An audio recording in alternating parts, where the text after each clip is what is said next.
So, students, we are going to study about salt and their properties. देखिए salt कैसे बनते हैं हमें पता ही है। When acid and base react they form salt. तो ये एसिड बेस के साथ रिएक्शन करे तो सॉल्ट बनाएगा। अब अगर स्ट्रॉन्ग एसिड रिएक्शन करेगा, अगर एसिड स्ट्रॉन्ग हुआ तो सॉल्ट भी एसिडिक होगा, और अगर बेस स्ट्रॉन्ग हुआ उस रिएक्शन में, अगर बेस स्ट्रॉन्ग हुआ तो सॉल्ट भी बेसिक होगा। तो हम कह सकते हैं सॉल्ट एसिडिक या बेसिक हो सकते हैं, है ना। For example copper sulphate. Copper sulphate कैसे बना होगा बेटा? कॉपर के साथ हाइड्रोक्साइड होगा और सल्फेट आया है सल्फ्यूरिक एसिड से। आप समझ सकते हैं कि सल्फ्यूरिक एसिड बड़ा स्ट्रॉन्ग होता है, तो इसी कारण कॉपर सल्फेट स्ट्रॉन्ग है और साथ में एसिड है। कॉपर सल्फेट एसिडिक है, वैसे सॉल्ट है पर एसिडिक है। आप किसी बेसिक सॉल्ट की बात करिए। अगला मैं लेने वाला हूँ बेसिक सॉल्ट का एग्जांपल है, चलिए बेकिंग सोडा। हाँ बेटा ये तो बेसिक नहीं है ना, NaCl जो आप कह रहे हैं ये न्यूट्रल है। इसमें क्या है कि दोनों, हाँ इसमें दोनों ही स्ट्रॉन्ग ले लिया आपने। NaCl बना होगा Na के साथ OH और Cl आया है HCl से, है ना। तो NaOH और HCl ये दोनों ही स्ट्रॉन्ग हैं, बेस भी स्ट्रॉन्ग है और एसिड भी स्ट्रॉन्ग है, तो इस केस में बनेगा न्यूट्रल सॉल्ट। तो बेसिक सॉल्ट की बात करें तो बेकिंग सोडा ले सकते हैं। देखिए बेकिंग सोडा में फॉर्मूला होता है NaHCO3। तो Na जो वर्ड है ना, यहाँ Na सोडियम जो वर्ड है ये आया है सोडियम हाइड्रोक्साइड से, और ये बेस स्ट्रॉन्ग होता है, पता है आपको, है ना। Sodium hydroxide is a strong base. अच्छा उसके साथ क्या है? कार्बोनेट। कार्बोनेट होता है कार्बनिक एसिड, ठीक है ना। कार्बोनेट जो पार्ट आया ना उसका, तो वो आया कार्बनिक एसिड से। कार्बनिक एसिड इज वीक। तो कार्बनिक एसिड वीक होने के कारण अपने बेसिक प्रॉपर्टी नहीं देगा, ठीक है, सॉरी एसिडिक। कार्बनिक एसिड अपनी एसिडिक प्रॉपर्टी नहीं देगा पर सोडियम अपनी प्रॉपर्टी देगा, और सोडियम हाइड्रोजन कार्बोनेट बेसिक बन जाएगा। तो मैंने दो सॉल्ट का एग्जांपल दिया, ठीक है।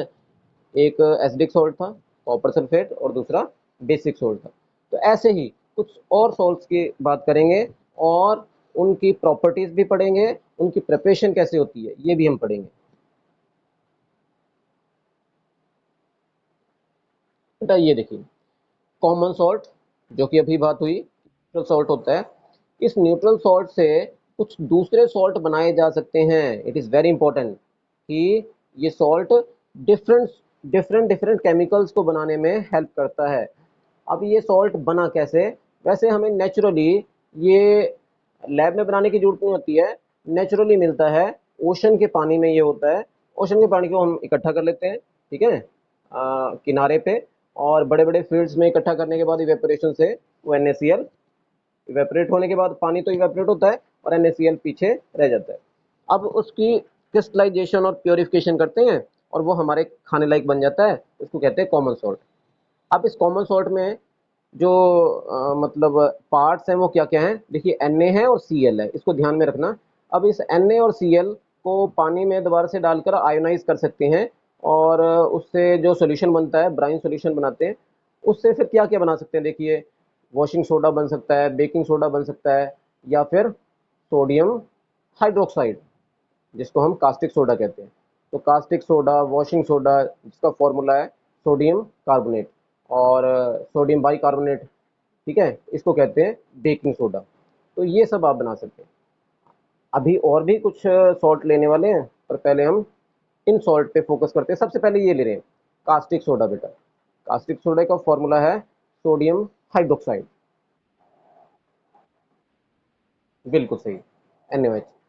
तो NaOH बनाने के लिए सबसे पहले आपने NaCl लिया, NaCl को पानी में डाला, और तब तक डालते रहे जब तक सैचुरेट सोल्यूशन नहीं बना। आपने एक सैचुरेटेड सोल्यूशन बना लिया, है ना। और इस सोल्यूशन को कहते हैं बेटा ब्राइन। उसके बाद उसकी इलेक्ट्रोलाइसिस करवाएंगे। इलेक्ट्रोलाइसिस करवाने पे बेटा उसमें जो कैथोड होती है ना, हाँ इलेक्ट्रोड होती है उसमें, उसमें से एक कैथोड होगी। तो कैथोड पे नेगेटिव चार्ज होता है और उस पे हाइड्रोजन गैस आएगी। एनोड पे पॉजिटिव चार्ज होता है, वहाँ क्लोरीन गैस आएगी, ठीक है। और बाकी जो सोल्यूशन रह जाएगा ना इस सारे प्रोसेस के बाद, वो होगा NaOH। तो ये ओवरऑल रिएक्शन लिखनी है कि NaCl प्लस H2O, अगर इनको मिक्स करें और फिर इसका इलेक्ट्रोलाइसिस करें मीन्स इलेक्ट्रिसिटी पास करें, then we will get NaOH Cl2H2, ठीक है। और ये बेटा यहीं से ये आयंस आए हैं। आप ये देखिए NaCl से कौन से आयन आएंगे, Na पॉजिटिव और Cl नेगेटिव। अच्छा, पानी के जो आयन बनते हैं आपको पता है उसमें H पॉजिटिव होगा और OH नेगेटिव। तो इस तरह से टोटल 4 आयंस बन गए बेटा। आयंस का मतलब होता है चार्ज पार्टिकल। होप मेरी आवाज ठीक आ रही है आपको? ठीक है जी। तो Na पॉजिटिव और Cl नेगेटिव, बेटा म्यूट कर लें।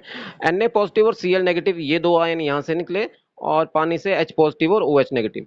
अब आप सोचिए कि OH नेगेटिव जो यहाँ से निकला वो Na के साथ जुड़ जाए तो क्या बनेगा, NaOH, है ना। बाकी रह गए Cl और H, तो उससे क्लोरीन हाइड्रोजन गैस। इसको थोड़ा डिटेल में पढ़ लेते हैं।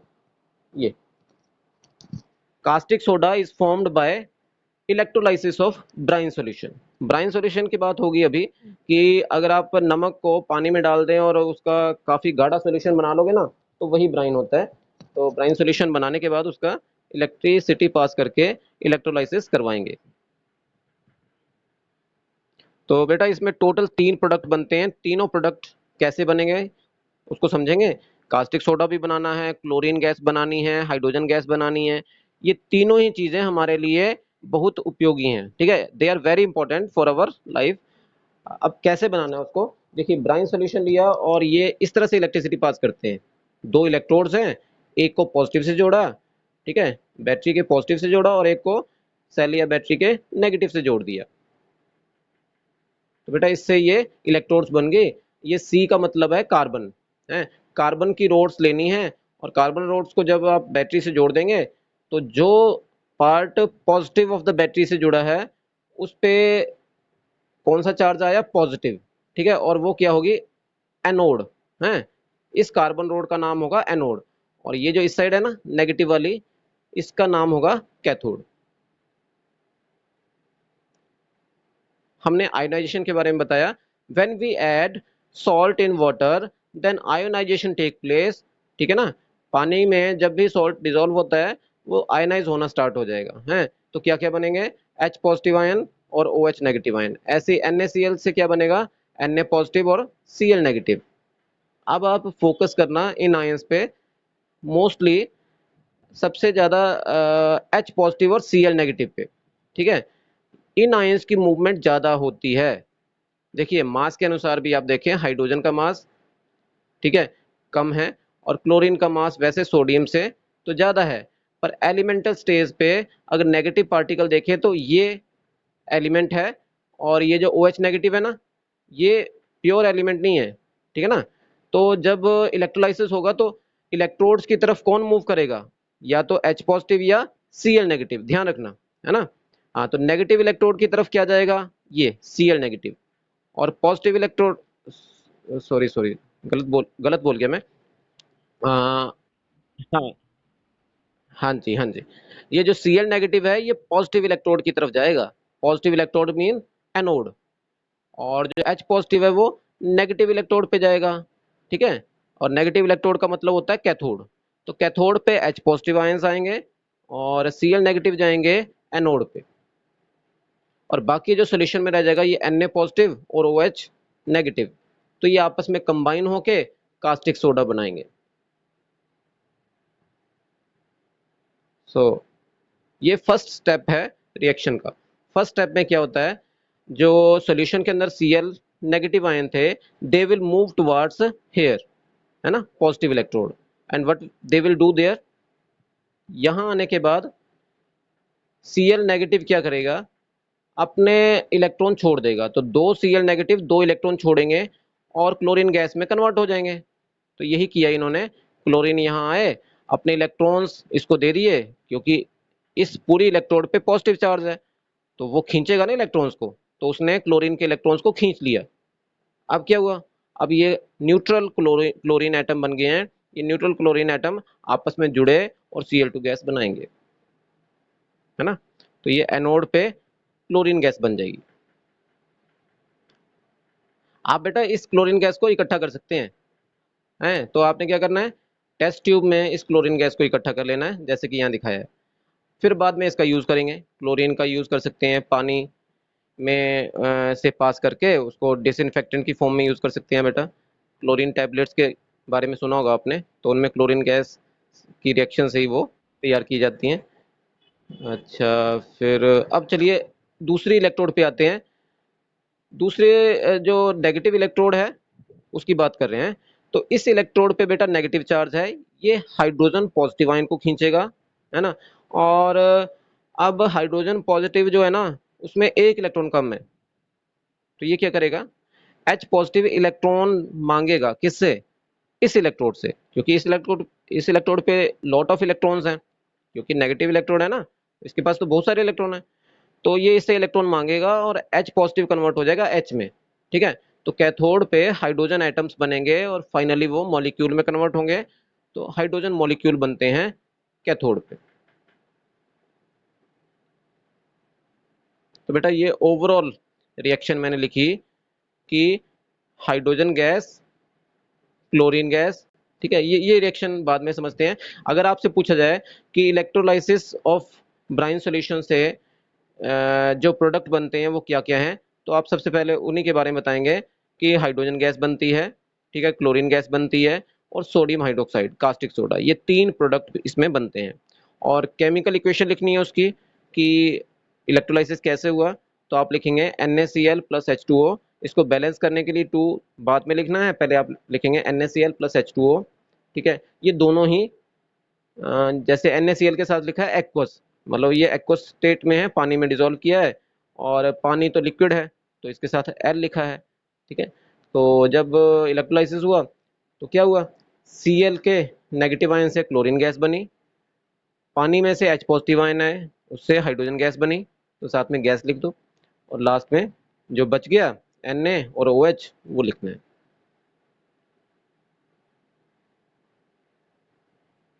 तो अब हम समझने वाले हैं कि ये जो कास्टिक सोडा बनाया है या क्लोरीन गैस या हाइड्रोजन गैस बनाई ना, उनके यूजेस क्या क्या हैं।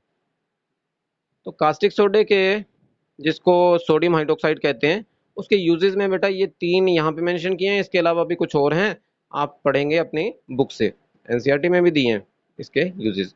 तो पहले मेन बात तो ये है समझने वाली कि इसमें इसका यूज होता कैसे है, और इसकी कौन सी प्रॉपर्टी है जिसका यूज किया जाता है। बेटा सोडियम हाइड्रोक्साइड आपको पता है साबुन में भी यूज करते हैं ना, तो कपड़े धोने वाले साबुन में भी कास्टिक सोडा डालकर रिएक्शंस करवाई जाती हैं और तभी वो साबुन बनता है, और ये स्लिपरी नेचर का होता है।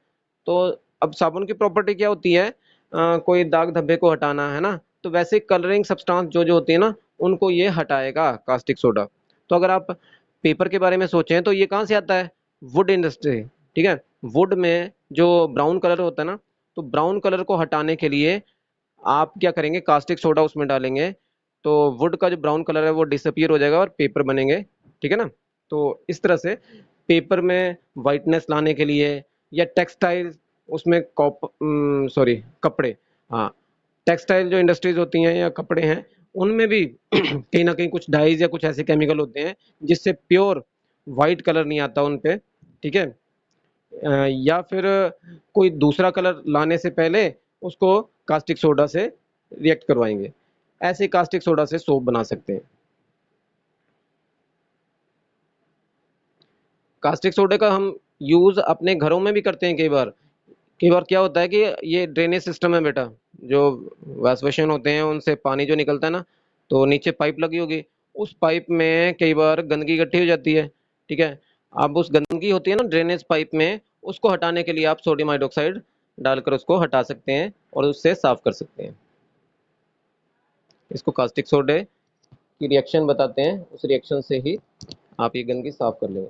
अच्छा, अगला हमारा जो टॉपिक है वो क्लोरीन के बारे में है कि क्लोरीन का क्या काम है। क्लोरीन बेटा स्विमिंग पूल होते हैं ना, वहाँ पे भी हम डालते हैं, क्योंकि जो उसके अंदर पानी है स्विमिंग पूल्स में, वहाँ पे हल्की सी गंदगी या बैक्टीरिया हो सकते हैं, और जब दूसरे पर्सन उसमें जाएंगे तो उनको उससे इन्फेक्शन ना हो, तो क्लोरीन उसमें पानी में डाली जाती है, ठीक है। तो डिसइंफेक्टेंट की फॉर्म में क्लोरीन काम करेगी, ठीक है। ये इसकी प्रॉपर्टी है कि ये बैक्टीरिया को किल करती है। अच्छा, उसके बाद बेटा ब्लीचिंग पाउडर पे आ जाते हैं। उससे पहले आई थिंक मैंने क्लोरीन के यूजेस बता दिए आपको, सोडियम हाइड्रोक्साइड के बता दिए। हाइड्रोजन का यूज़ बेटा आपको पता ही है, रॉकेट फ्यूल में हाइड्रोजन का यूज़ करते हैं। हाइड्रोजन से आप अमोनिया बना सकते हैं, ठीक है, हाइड्रोजन की हेल्प से आप अमोनिया भी बनाते हैं। अमोनिया में N2 प्लस H2 रिएक्शन होती है, N2 plus H2 equal to NH3। तो हम समझ सकते हैं कि अमोनिया कैसे बनेगा, हाइड्रोजन गैस की हेल्प से, और नाइट्रोजन गैस भी चाहिए उसमें। उसके अलावा भी हाइड्रोजन गैस के यूजेस हैं, आप अपनी बुक से पढ़ें। अब हम स्टार्ट करने वाले हैं। देखिए, अब मेनली जो 3 प्रोडक्ट बने थे ना पिछले प्रोसेस में, अच्छा सबसे इंपॉर्टेंट बात ये थी कि ये जो प्रोसेस का नाम जो मैंने डिस्कस नहीं किया, इसका नाम है क्लोर एल्कली प्रोसेस। याद रखना, ये जो 3 प्रोडक्ट बनते हैं ब्राइन सॉल्यूशन के इलेक्ट्रोलाइसिस से, 3 प्रोडक्ट बने, ठीक है, इन प्रोडक्ट में एक क्लोरीन है और एक एल्कली है ना। तो इसीलिए इसका नाम, इस प्रोसेस का नाम रखा गया है क्लोर एल्कली प्रोसेस, ठीक है जी। तो इस क्लोर एल्कली प्रोसेस के ये 3 प्रोडक्ट थे। और अब हम एक नए सॉल्ट की बात करेंगे, ब्लीचिंग पाउडर। बेटा ब्लीचिंग पाउडर क्लोरीन से बनाया जाता है। ये क्लोरीन का यूज़ है एक तरह से, जो क्लोरीन हमारे पास बनी थी ना एल्कली प्रोसेस में, तो उसको कैल्शियम हाइड्रोक्साइड के साथ रिएक्शन करवाने पर कैल्शियम ऑक्सीक्लोराइड बनता है, ठीक है जी। और कैसे बनता है अभी स्टडी करेंगे, और उसके बाद इसके यूजेस के बारे में समझेंगे कि ब्लीचिंग पाउडर के यूज़ क्या है। बेटा ये होप किसी को दिक्कत है समझने में, कुछ समस्या आई हो तो पूछ लें। मुझे कई बार ऐसा लगता है कि मेरी स्पीड ज़्यादा ना हो जाए, या ज़्यादा स्पीड से बोलने पर कुछ बातें स्किप हो जाती हैं, क्योंकि आपके लिए ये चीज़ें फर्स्ट टाइम आ रही हैं। तो मुझे लगता है क्लोरएल्किल प्रोसेस आप सभी को समझ आ गया।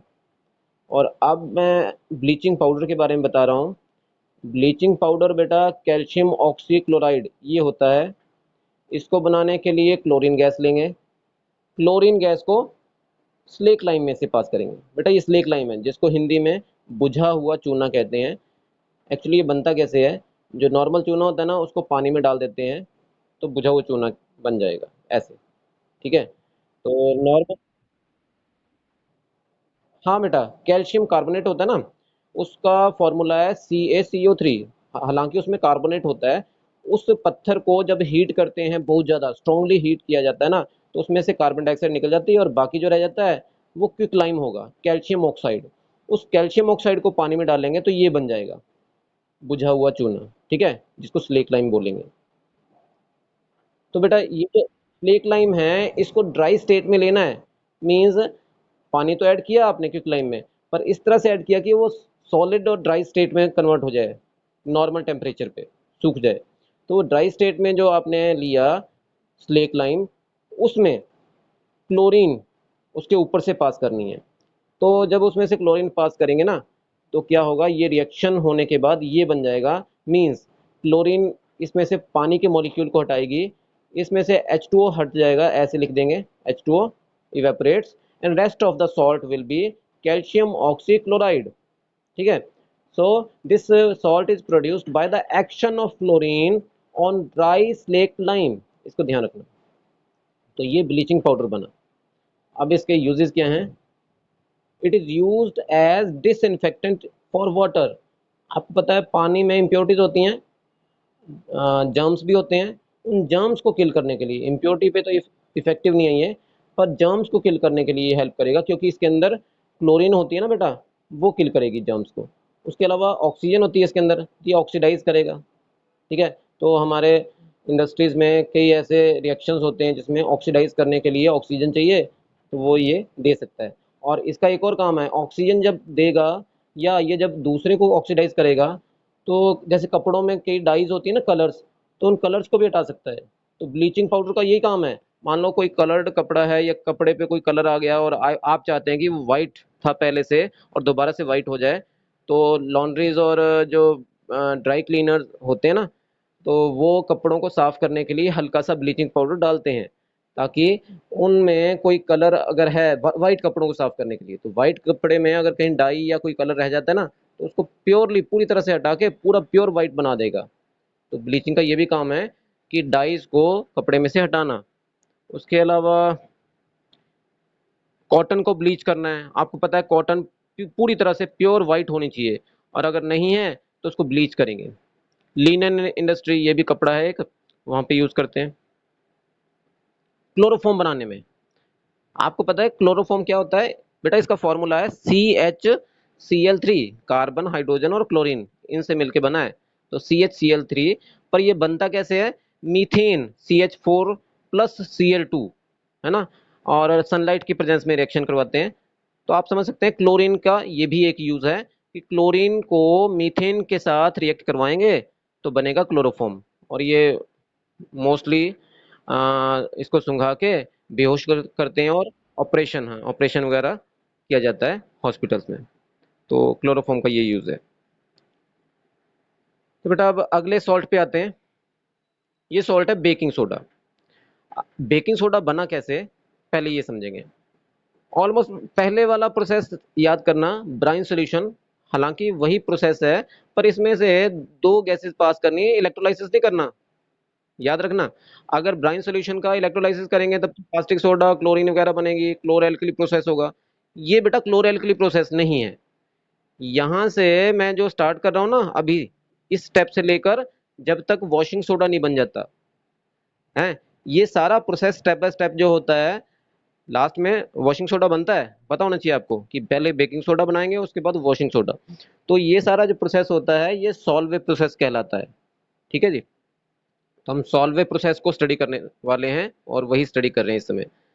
तो सॉल्वे प्रोसेस में सबसे पहले क्या होता है, ब्राइन सॉल्यूशन लेते हैं और उसमें से अमोनियम गैस पास करते हैं। यहाँ तो एक ही स्टेप में सारा दिखा रहे हैं बेटा, सॉल्वे प्रोसेस 3 स्टेप में कंप्लीट होता है, पर आपको ये दिखा रहा हूँ मैं कि NaCl और वाटर, ये क्या है, ब्राइन सॉल्यूशन। अमोनिएटेड इसको करेंगे, अमोनियम गैस पास करेंगे, और उसके बाद कार्बन डाइऑक्साइड गैस पास करेंगे।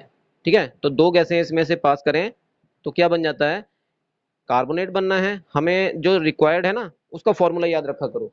हमें बेकिंग सोडा बनाना है, और बेकिंग सोडे का फॉर्मूला NaHCO3, तो वो तो लिखना ही है। तो इस रिएक्शन के बाद NaHCO3 बन गया।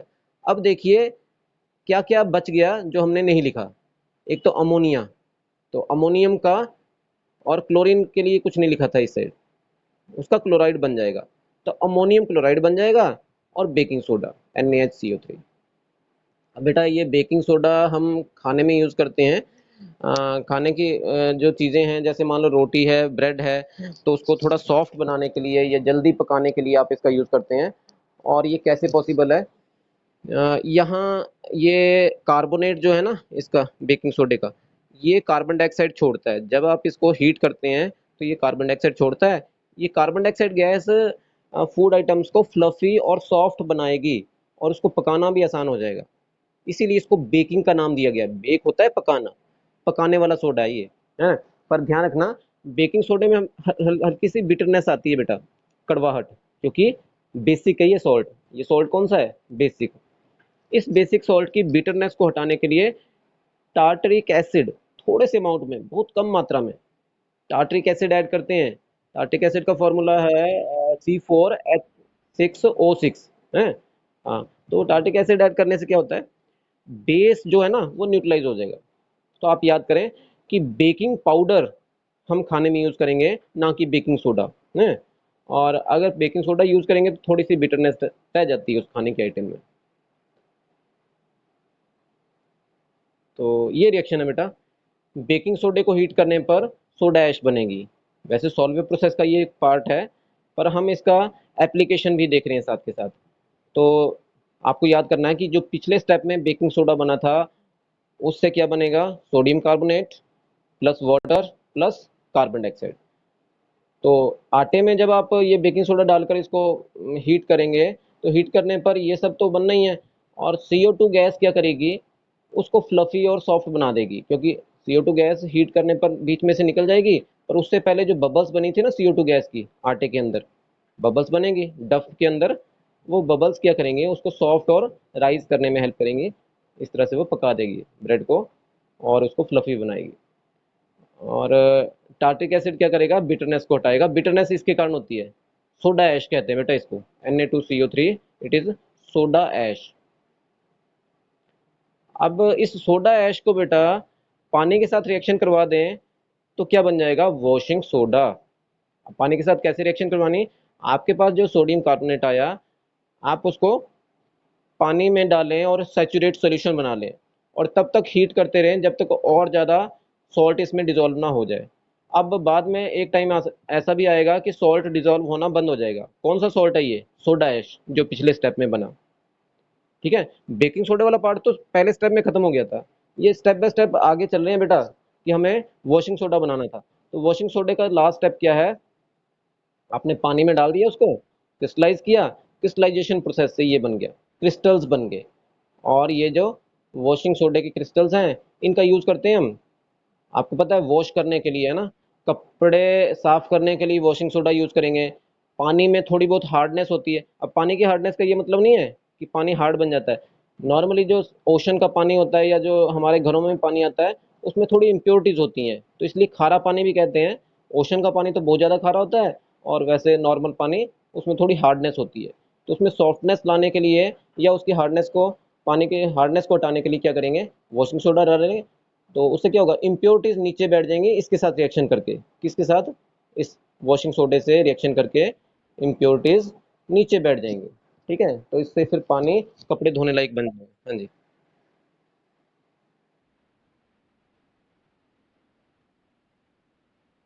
बेटा ये ना, जब मैंने स्कैन किया वो, मतलब फोटो ली है, कहाँ पे? यहाँ यहाँ पे? अच्छा, ये कह रहे हो ना आप? बेटा इसका मतलब वैसे मल्टीप्लाई नहीं लेते, जब आप टोटल मास निकालेंगे तो प्लस ही करेंगे। पर ये मतलब डायरेक्ट नहीं अटैच, वाटर मॉलिक्यूल इससे क्रिस्टल की फॉर्म में जुड़ा है और ये फिजिकल प्रोसेस में दोबारा से बाहर आ जाएगा। जब आप इसको हीट करते हैं ना, इस वॉशिंग सोडे को, इसमें से पानी निकल जाएगा। ठीक है, एक तो केमिकली जुड़ा है। CO2 तो देखो इसके अंदर केमिकली जुड़ गई, तो Na2CO3 बन गया, है ना? हाँ, तो अगर कोई केमिकली पूरी तरह से अटैच हो जाए तो वो एक सिंगल कंपाउंड बनाता है। पर यहाँ पे ये थोड़ा फिजिकली अटैच है। ठीक है, और ये क्या करेगा? अपने आप को रिलीज भी करवा सकता है, वाटर मॉलिक्यूल इसमें से निकल सकता है। ठीक है, क्रिस्टल है एक तरह से, यहाँ इसका मतलब है, डॉट का मतलब है कि क्रिस्टल फॉर्म में है। ठीक है जी। अच्छा, बोरेक्स बन सकती है। इसी का यूज आप ग्लास इंडस्ट्री में करते हैं, सोप पेपर वगैरह में। तो वॉशिंग सोडे का, हाँ, लीचिंग में। हाँ जी। स्लाइम? बेटा वो स्लाइम, लाइम तो मैंने सुना है, स्लाइम क्या होता है? और बेटा हाँ जी।